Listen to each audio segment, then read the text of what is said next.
Desde hace décadas, gran número de los niños hispanos se ha educado, se ha divertido viendo varias de las series de la conocida franquicia de televisión Érase una vez.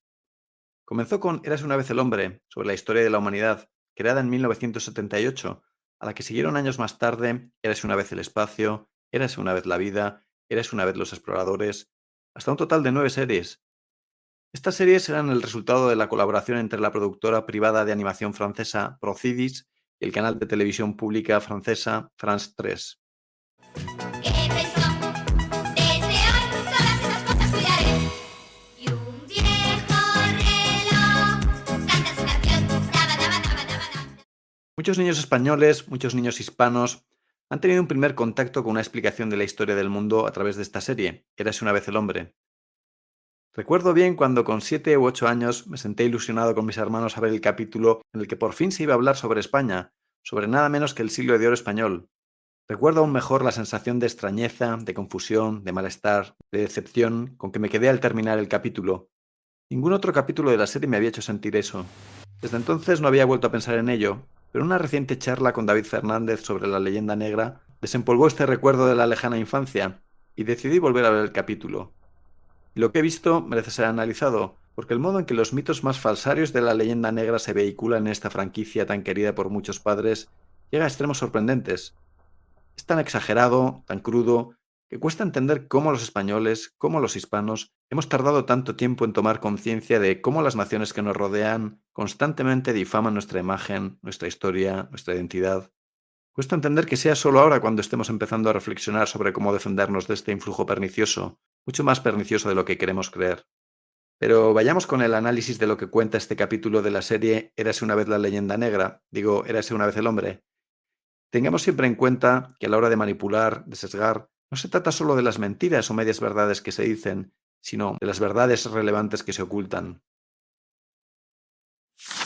Para empezar, es inevitable notar que a lo largo de todo el capítulo, cuando se muestran personajes españoles, que siempre transmiten malas vibraciones, casi siempre son mal encarados, pobres, brutos, tontos y hasta perversos. Esto no pasa en otros capítulos, tanto cuando se habla de la prehistoria, como de los romanos, como de la Edad Media, o incluso de los piratas que viajaban con el corsario inglés Drake. Los personajes tienen caras amables, agradables. El capítulo empieza fuerte, argumentando que los españoles somos intransigentes casi por naturaleza, por motivos históricos. Dice textualmente: 5 siglos de combates contra los moros volvieron fanáticas e intolerantes a las castas españolas. Dice también que el humanismo renaciente se adapta mal al país, que reina la Inquisición, que Torquemada es el amo implacable y que se expulsa a los judíos. 5 siglos de combates contra los moros volvieron fanáticos, intolerantes a las castas españolas. Y el humanismo renaciente se aclimata mal. Reina la Inquisición. Torquemada es el amo implacable. Muy pronto surgirá un edicto en contra de los judíos que se establecieron en España desde hace más de 1000 años. Mira esas pobres gentes. Qué horrible ver una cosa parecida. Estas frases son llamativas porque no se hace una generalización semejante tan negativa sobre una población en su conjunto en ningún otro capítulo de la serie. Como veremos, no se dice algo así ni de los indígenas mesoamericanos que hacían sacrificios humanos por decenas de miles, ni de los invasores musulmanes que aterrorizaron Europa durante siglos, ni siquiera de la ciudadanía de la Alemania nazi, cuya culpa se reduce, se personifica en Hitler. Pero en 1933 Hitler está en el poder con el 89%. Entonces, como cimientos de la nación, elige el racismo, el odio hacia los judíos, responsables de todos los males, y el rearme. Bueno, no esperábamos que dijeran que España había salvado a Europa de ser islamizada, pero sorprende ver que se califique de forma peyorativa a todo un pueblo. Con respecto al comentario sobre ¿el humanismo se habría adaptado bien al país bajo una España islámica? ¿La Escuela de Salamanca no fue un exponente mayúsculo de humanismo cristiano? ¿Hubo en los siglos XV y XVI una nación más humanista que España, que aceptó legalmente a los indígenas americanos como súbditos de la corona y fomentó desde tan pronto como 1514 los matrimonios mixtos? ¿Ha habido alguna otra nación en la historia que tuviera el proceso de adquisición de territorios para hacer una evaluación moral, como hizo España en la controversia de Valladolid? Sobre Torquemada y la Inquisición, el tema resulta ya muy manido y afortunadamente ya es casi vox populi que Francia, Alemania, Suiza ejecutaron más personas en pocos años que la Inquisición en 3 siglos de existencia. Sobre la expulsión de los judíos, de nuevo parece que hubiera sido la única en la historia, cuando durante la Edad Media los judíos fueron expulsados más de 70 veces de distintos países o regiones europeos. Eso sí, lo que no se comenta, y quizá esa sea la razón de que solo se hable de la expulsión de España, es que en torno a 2/3 de los judíos que vivían en la España de entonces se acabaron convirtiendo al catolicismo. En todo caso, queda claro que ya en los primeros compases del capítulo se anclan en varios de los mejores mitos negro legendarios. El tono general del capítulo rezuma negatividad. Casi todos los hechos históricos a los que se hace referencia se comentan desde una perspectiva negativa. Veamos algunos ejemplos. Cuando se habla de los marineros que van a embarcar con Cristóbal Colón, se les presenta como presidiarios. Se solicitaron voluntarios para la tripulación. Se embarcan con gran júbilo. Una sed ardiente de descubrimiento animaba a los intrépidos navegantes. Y la Niña, la Pinta y la Santa María dejan el puerto para ir a la aventura.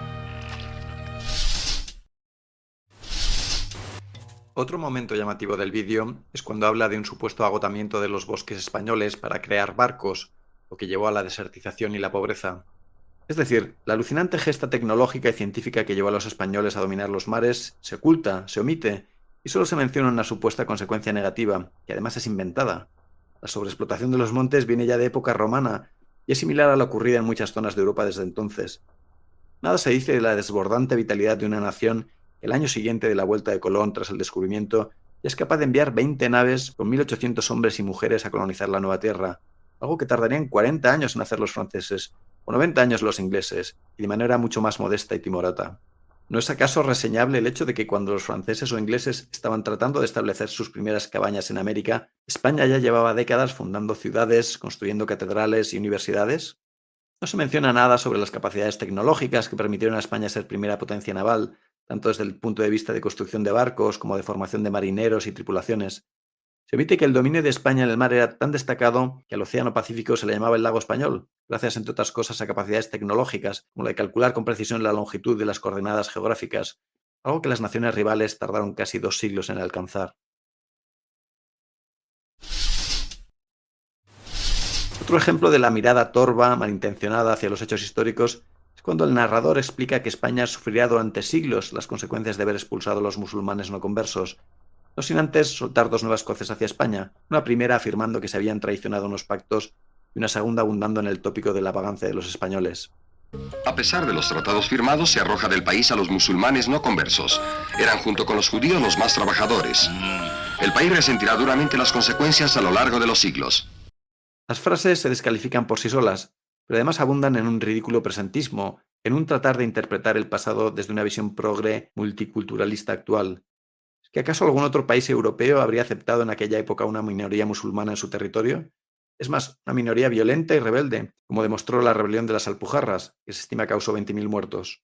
¿Por qué se omite que la expulsión sucedió tras esa rebelión, que fue una verdadera guerra? Otro momento estelar del capítulo es cuando, después de hablar de la prosperidad en Francia y de los rutilantes castillos franceses que se estaban construyendo, para lo que muestran fotografías, enseñan una imagen en dibujo animado de una España paupérrima, llena de moscas, ladrones y gentes feas y de mal vivir, que se entretienen de vez en cuando, eso sí, con autos de fe de la Inquisición dirigidos por sacerdotes pérfidos. El cuadro es grotesco, un verdadero esperpento. Leonardo da Vinci acaba de morir en Amboise, en casa de Francisco I, el gran rival de Carlos. Sobre la Loire florecen los castillos símbolos del Renacimiento. Chaumont, Blois, Chenonceau, Assay-le-Ridé, Chambord, cuyos trabajos comienzan. Pero regresemos a España. Gordo, ¿viste allá? Una noria. Pobre asno. Por el amor de Dios, señores. Es para una buena obra.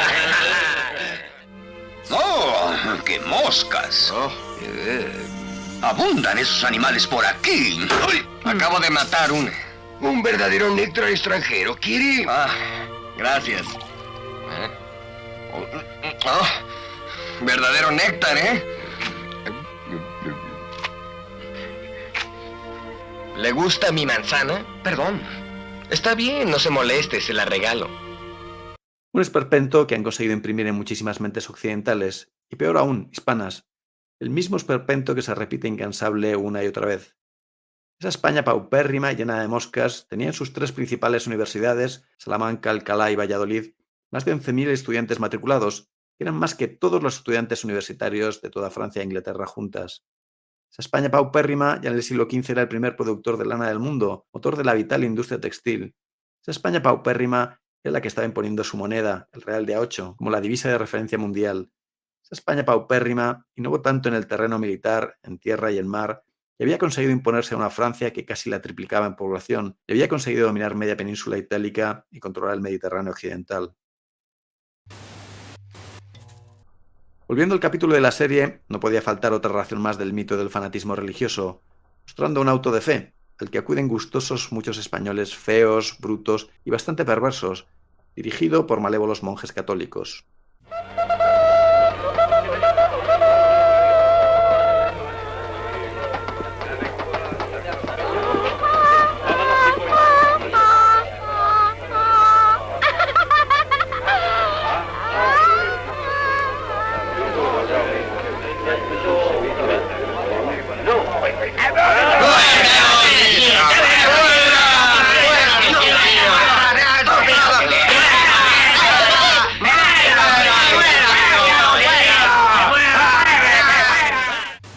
En fin, en el capítulo, claro está, se tiene también que hablar de América, el encuentro entre los españoles y la población indígena americana, y ya nos podemos imaginar cuál va a ser el enfoque.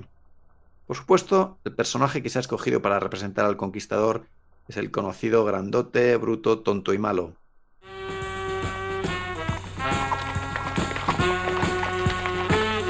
¿Ya ven cómo fue buena idea haber traído un caballo? Es menos cansado que ir a pie. ¡Estúpidos! En cambio, los personajes que representan a los indígenas transmiten sensaciones beatíficas, con sonrisas tranquilas y comportamientos edificantes. Trabajan laboriosamente, hacen pan, se bañan, pescan. Son la representación perfecta del buen salvaje.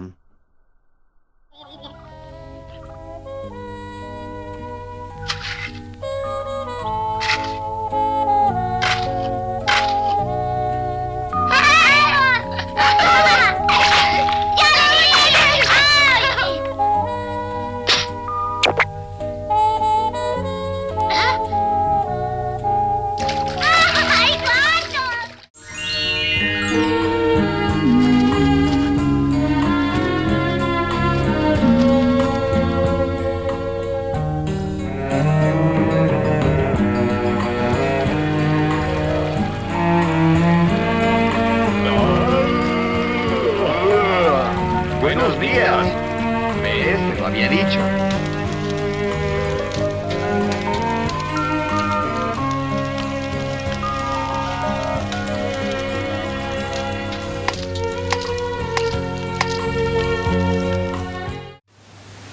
Es otra representación más del mito del buen salvaje, del mito del paraíso en la tierra que era la América precolombina.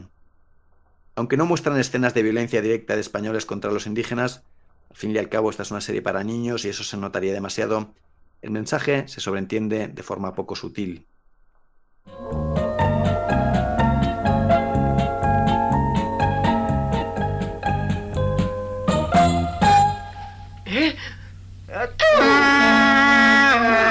¿Qué sucede? Están sonando la alerta. Sí, debemos ir a ver, rápido. Vamos a llevar la luz de la civilización española a estos salvajes. Por un poco de su oro vamos a darles felicidad y progreso. Será necesario que me enseñen lo que saben hacer, señores. ¡Adelante!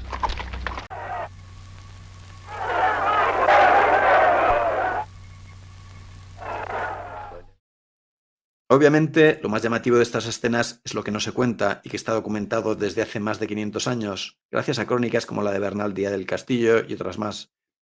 No se habla de sacrificios humanos, no se habla de canibalismo, no se habla del sangrientísimo enfrentamiento entre tribus. Es más, lo que se muestra es que se usaban las pirámides para tañer agradables caracolas que se oyeran a distancia.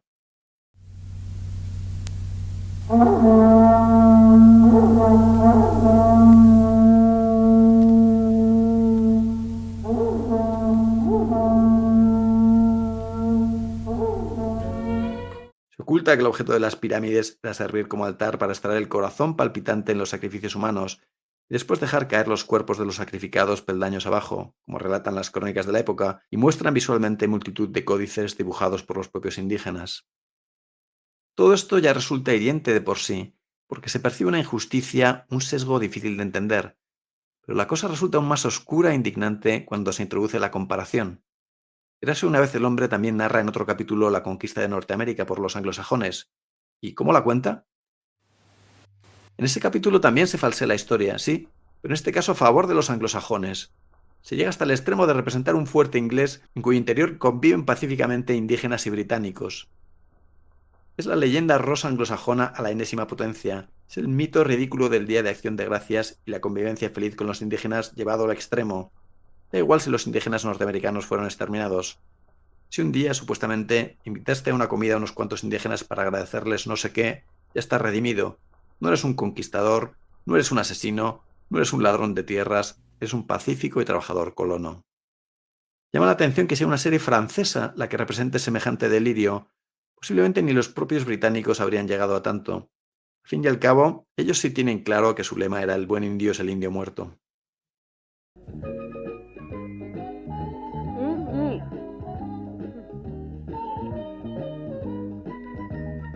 Ofrecer piel animal. Aquí está. Noviembre de 1621. Estas fiestas serán el origen del Día de la Acción de Gracias. 90 indios participan en ellas. Ser tu amigo. Podríamos pensar que, salvo en lo relacionado con los indígenas americanos, la actitud de una serie francesa hacia Gran Bretaña, enemigo secular de Francia, sería tan negativa como hacia los españoles. Podríamos pensar que, como franceses, harían un relato en tonos oscuros sobre sus vecinos ingleses. Pero no, en absoluto es así. Y lo podemos constatar en el capítulo que habla de los tiempos de Isabel I de Inglaterra. El 70% del capítulo se dedica a narrar las hazañas del pirata Francis Drake. A vuestra salud y a la de Francis Drake, nuestra anfitrión. Los españoles son Señores, imposibles, me ha dicho la reina. ¿Se retrata a Francis Drake como un pirata sanguinario y a sus marineros como botarates recién salidos de prisión? No, en absoluto. Los piratas de Francis Drake son agradables y simpáticos. Y Francis Drake es representado por Érase una vez el hombre como un caballero refinado, como un científico, un intelectual. Es más, Francis Drake es tan bueno que tiene relaciones amistosas con los indígenas americanos. Los abordajes a galeones españoles para robar cargamentos de oro y plata son relatados como hazañas gloriosas. Incluso la incursión en Cádiz es resaltada como una gesta admirable. Después se lanzan al abordaje. ¡Al abordaje!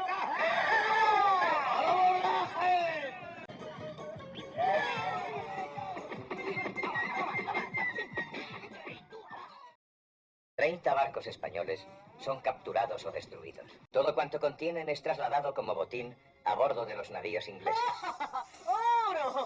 que parten dejando tras de sí la desolación, el fuego. Los personajes principales de la serie, en el capítulo sobre España, a menudo aparecen en grupos humanos contrarios a España. En este capítulo son parte de los piratas de Drake. Incluso se muestra cómo Drake trata con elegancia y bonomía a un prisionero. ¡Vamos, coge el timón! ¡Porras! ¿Qué estás diciendo? Permitidme. Soy Francis Drake, jefe de la expedición, y deseo invitaros a compartir mi mesa. No, soy un prisionero, dejadme en paz. Llévale a mi camarote. Esto no es forma de tratar a un prisionero. La Convención de Ginebra, digo yo. Ya está. En fin. Este es el trayecto que quiero seguir. Me interesa vuestro parecer. Tengo la intención de bajar hacia el sur, rodear la Tierra de Fuego y después subir hacia el norte. ¿Qué opináis?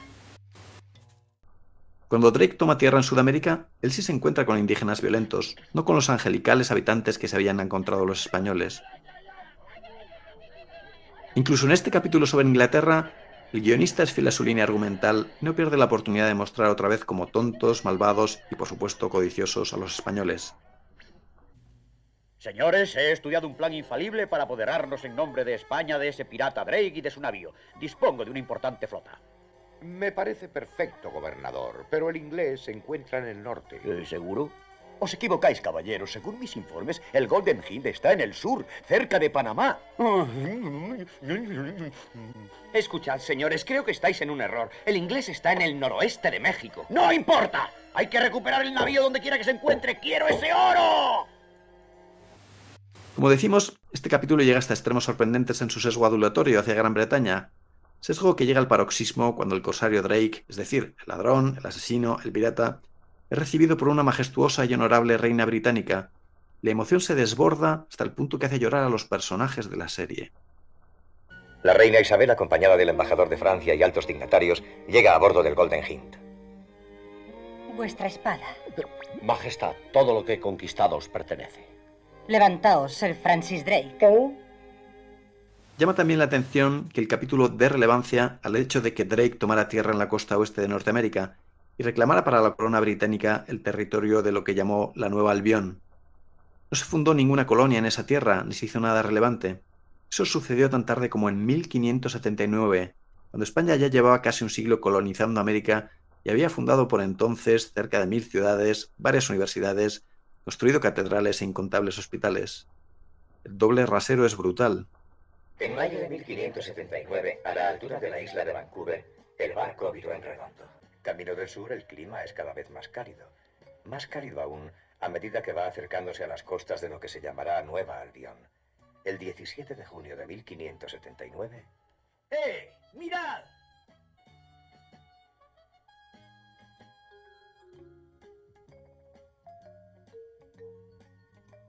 Gracias. En nombre de Su Majestad la Reina Isabel de Inglaterra, toma posesión de este reino, cuyo rey y cuyo pueblo ceden libremente sus derechos y sus títulos y que yo bautizo con el nombre de Nueva Albión. Francis Drake. Para finalizar, la muerte de Drake, como no, se relata como la muerte de un gran hombre. 8 años más tarde, una flota inglesa se apodera de Cádiz, destruye todas las naves del puerto, saquea la ciudad y se aleja impunemente.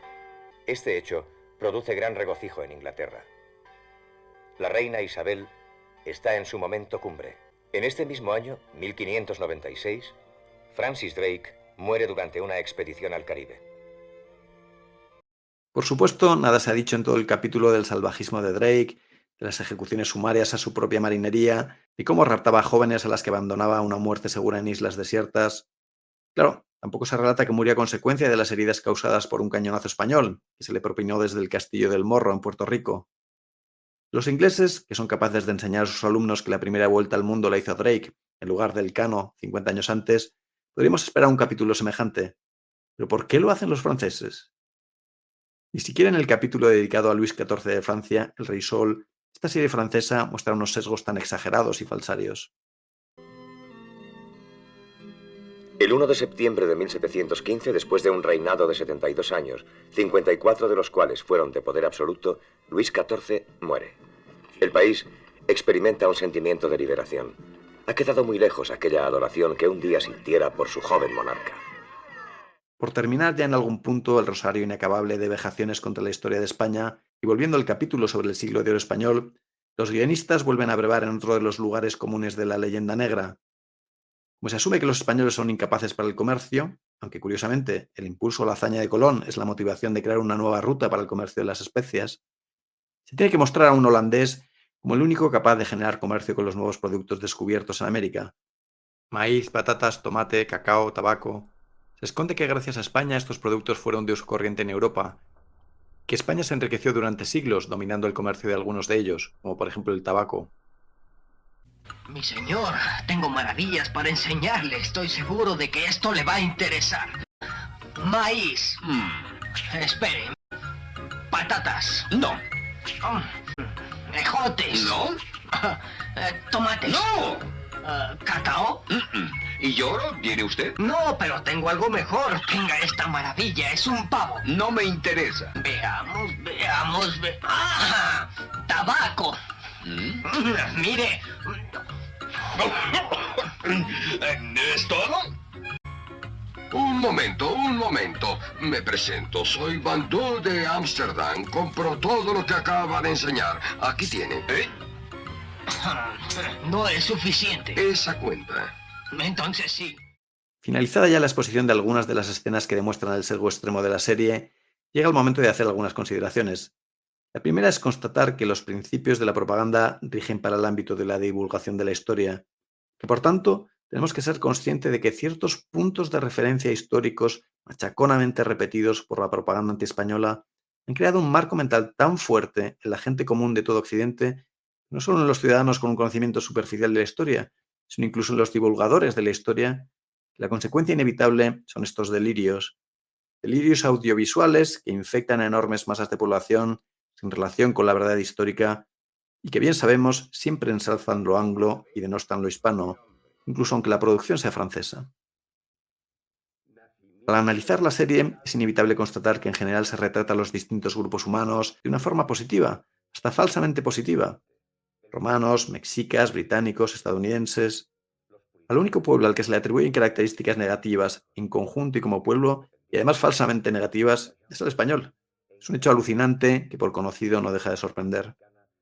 Ante la crudeza y virulencia de estos ataques, la pregunta que surge es, ¿cómo no los hemos identificado antes? ¿Cómo no hemos reaccionado antes? Seguramente la respuesta a esta pregunta tiene que ver con psicología, en concreto con la psicología del acoso, con las reacciones ante el acoso, la identificación con el agresor, la pérdida de autoestima, la complacencia hacia los acosadores para apaciguarlos. Seguramente tiene que ver también con la falta de información, que hasta la aparición de Internet dificultaba el despertar de nuestra conciencia colectiva. Sin duda tiene que ver con un radical desnortamiento de gran parte de nuestra clase intelectual, intoxicada por influencias foráneas que solo en las últimas décadas empieza a orientarse. Pero esos tiempos han quedado atrás.